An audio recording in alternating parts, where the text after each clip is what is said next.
Books that स्पीकमध्ये तुम्हा सर्वांचं स्वागत आहे. सुट्टीनंतर शाळा सुरू झाली. भौरीच्या दप्तरातली इंद्रधनुषी रंगाची पुस्तकं पाहून तिच्या मित्रमैत्रिणींना खूप आश्चर्य वाटलं.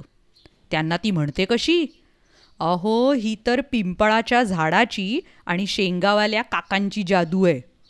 अरेच्चा, ही जादू नेमकी आहे तरी काय? तुम्हाला पण माहिती करून घ्यायचं आहे ना? चला आपण ऐकूया गोष्ट रंगीत रंगीत पुस्तकं. ओरिजिनल स्टोरी रंगबिरंगी किताब बाय अलंकृता अमाया. मराठीत अनुवाद संगीता बर्वे. चित्रांकन अलंकृता अमाया. प्रकाशन प्रथम बुक्स. गोष्टीचं अभिवाचन आसावरी दोशी. भौरीच्या शाळेचा उद्या आहे दिवस पहिला. पण शाळेत कसं जाता येईल तिला? आईने आणली आहेत 10 पुस्तकं नवी, पण कव्हर घालायला त्यांना कागदच नाही. हे बघ ताई, बबलू अचानक म्हणाला. अकलेच्या हुशारीचा पेटाराच की त्याने उघडला. पिंपळाच्या झाडाकडे बोट त्याने दाखवलं. झाडावर भौरीला दृश्य एक दिसलं. फांदीवर अडकले होते 3 पतंग. इंद्रधनुष्याचे त्यात होते की सर्व रंग. पतंग, वा बबलू! एका पतंगाची 2 पुस्तकांना, म्हणजे 3 पतंगाची कव्हर्स 6 पुस्तकांना. पण दोस्ता, पुस्तकं आहेत 10. 6ची झाली सोय, 4 उरतात पहा. तेवढ्यात गल्लीभर घुमला आवाज.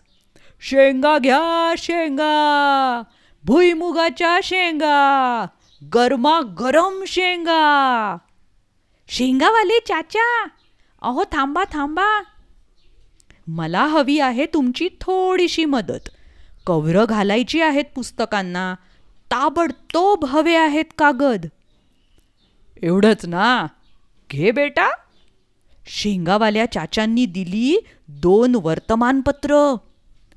बबलू एका वर्तमानपत्राचे 2 पुस्तकांना, म्हणजे 2 वर्तमानपत्रांचे कव्हर 4 पुस्तकांना.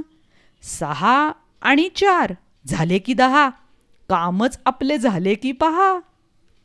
दुसऱ्या दिवशी भौरीच्या दोस्तांनी विचारलं, कुठून आणलीस एवढी रंगीबेरंगी पुस्तकं?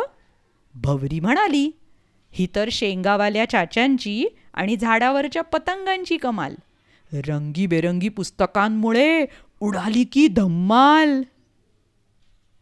आपण ऐकत होतात एक छोटीशी सुंदर गोष्ट, रंगीत रंगीत पुस्तकं. गोष्टीचं अभिवाचन आसावरी दोशी, बुक्स दॅट स्पीकवर. जर तुम्हाला बुक्स दॅट स्पीकला सपोर्ट करण्याची इच्छा असेल तर तुम्ही support.booksthatspeak.com या वेबसाईटला भेट देऊ शकता. धन्यवाद.